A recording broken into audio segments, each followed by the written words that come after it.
अब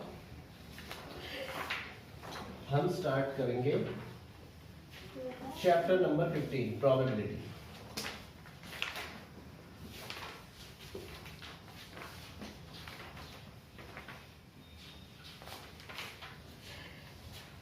देखो प्रोबेबिलिटी का मतलब क्या होता है।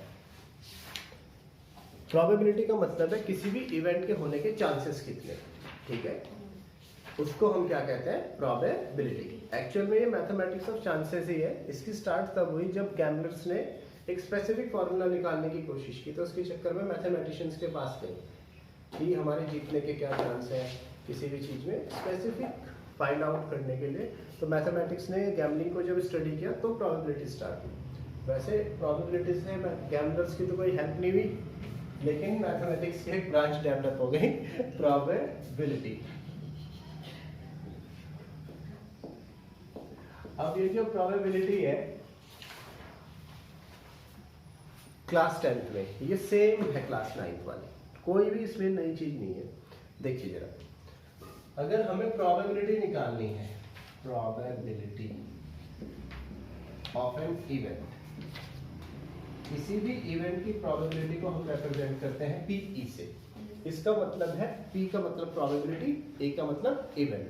प्रोबेबिलिटी ऑफ एन इवेंट कैसे निकलती है, नीचे तो आएंगे total number of outcomes, total number of outcomes मतलब उस इवेंट में जितने रिजल्ट पॉसिबल है।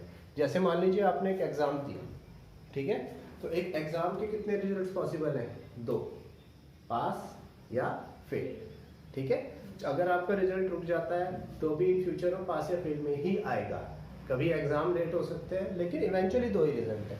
लेकिन अगर आप घर से जा रहे हैं एग्जाम के लिए, फिर कितने रिजल्ट्स पॉसिबल है, फिर 3 है, पास, फेल या आप वहां पे नहीं पहुंच पाए, ठीक है, इधर उधर चले जाए घूमने के लिए, कुछ भी हो जाए। तो किसी भी इवेंट के जो टोटल नंबर ऑफ रिजल्ट्स होते हैं उन्हें कहते हैं टोटल नंबर ऑफ आउटकम। ऊपर आएगा favourable number of outcome, favourable number of outcomes. क्या आएगा, फेवरेबल नंबर ऑफ आउटकम्स, मतलब जो नंबर ऑफ आउटकम्स हमें रिक्वायर्ड है वो आएंगे ऊपर, और नीचे आएगा टोटल नंबर ऑफ आउटकम। इसकी एक और खासियत है कि किसी भी इवेंट की प्रोबेबिलिटी 0 या 0 से बड़ी और 1 या 1 से छोटी हो। प्रोबेबिलिटी हमेशा 0 और 1 के बीच में रहेगी, ठीक है, 0 या 1 और या उसके बीच में। Probability of an impossible event, probability of an impossible event, impossible event की प्रोबेबिलिटी जो हो ही नहीं सकती। जैसे कोई कहे find the probability that tomorrow sun will rise from the west, ऐसा तो इम्पॉसिबल है। अर्थ पर तो इम्पॉसिबल ही है, बाकी किसी और प्लेनेट पे हो सकता है, लेकिन हम अर्थ की बात कर रहे हैं, प्रोबेबिलिटी अर्थ पे ही चलती है। तो इस तरह की जो इवेंट्स होती हैं, ठीक है, वो probability of an impossible event में आती है, और ये इनकी प्रोबेबिलिटी होती है 0, ठीक है। प्रोबेबिलिटी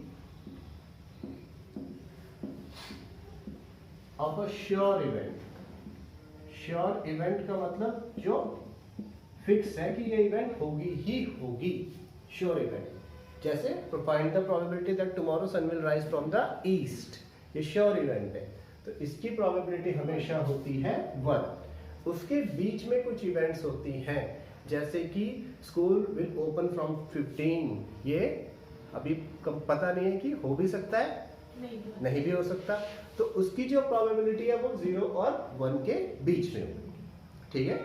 अच्छा, किसी भी इवेंट के होने की probability, probability of an event to occur, किसी भी इवेंट के होने की probability plus probability of an event not to occur, किसी भी इवेंट के ना होने की प्रोबेबिलिटी, इन दोनों का सम होता है 1। किसी भी इवेंट के होने की प्रोबेबिलिटी और किसी भी इवेंट के ना होने की प्रोबेबिलिटी, इन दोनों का सम होता है 1। प्रोबेबिलिटी को हम पी ई से रिप्रेजेंट करते हैं, ना होने के लिए पी ई के ऊपर बार लगा देते हैं, पी ई नॉट कह सकते हैं या पी ई बार कह सकते हैं। इन दोनों का सम कितना होता है 1। ठीक है, किसी भी इवेंट के होने की प्रोबेबिलिटी और किसी भी इवेंट के ना होने की प्रोबेबिलिटी, इसका सम होता है 1। इसके अलावा sum of the probabilities, total sum of the,